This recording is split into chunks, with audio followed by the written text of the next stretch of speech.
Welcome to குட்டியா ஒரு story. நம்ம இன்னைக்கு பார்க்குறது நீர்மோர் எப்படி செய்கிறதுன்னு தான். அதுவும் சிம்பிளாக ஃபஸ்ட்டு கெட்டி தயிர் வச்சுக்கோங்க.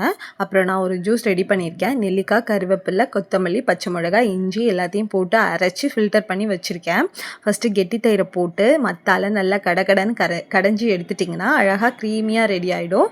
அதில் நம்ம செஞ்சு வச்சுருக்க ஜூஸ் இருக்குல்ல, அதையும் இதில் ஆட் பண்ணிடுங்க. அடுத்து பெருங்காய தண்ணி, அப்புறம் உப்பு, உங்களுக்கு எவ்வளோ தேவையான அளவு மோர் வேணுமோ அதுக்கு தகுந்த மாதிரி தண்ணி ஊற்றிக்கோங்க. தண்ணி ஊற்றிட்டு நல்லா கடைஞ்சிட்டிங்கன்னா நல்லா அப்படியே நீங்கள் கடைய அப்படியே நுரை வந்து மேலே வரும்.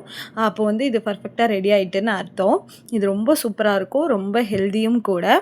பெரும்பாலும் இப்போ பசும்பால் எல்லா இடத்துலையும் கிடைக்குதா அப்படின்னா கிடைக்கிறதில்ல. எனக்கு பசும்பால் மாதிரியே பேக்கெட் பாலில் வந்து தயிர் உர போடணும், அந்த டேஸ்ட் இருக்கணும் அப்படின்னா நான் நிறைய ட்ரை பண்ணி பார்த்தேன். எனக்கு எதுவுமே செட் ஆகலை. ஒரே ஒரு பால் பேக்கெட் மட்டும்தான் எனக்கு அந்த மாதிரி கிடச்சிச்சு. அதுதான் ஆவினோட வைலட் கலர் பால் பேக்கெட். கண்டிப்பாக அந்த பால் பேக்கெட்டில் உர போடும்போது பசும்பால் எப்படி நம்ம உர போட்டால் கிடைக்குமோ அதே மாதிரி இருக்குது. நீங்கள் கண்டிப்பாக ட்ரை பண்ணி பாருங்கள். இது ரொம்ப நல்லாயிருக்கும். இன்னொரு வீடியோவில் பார்க்கலாம். பாய்.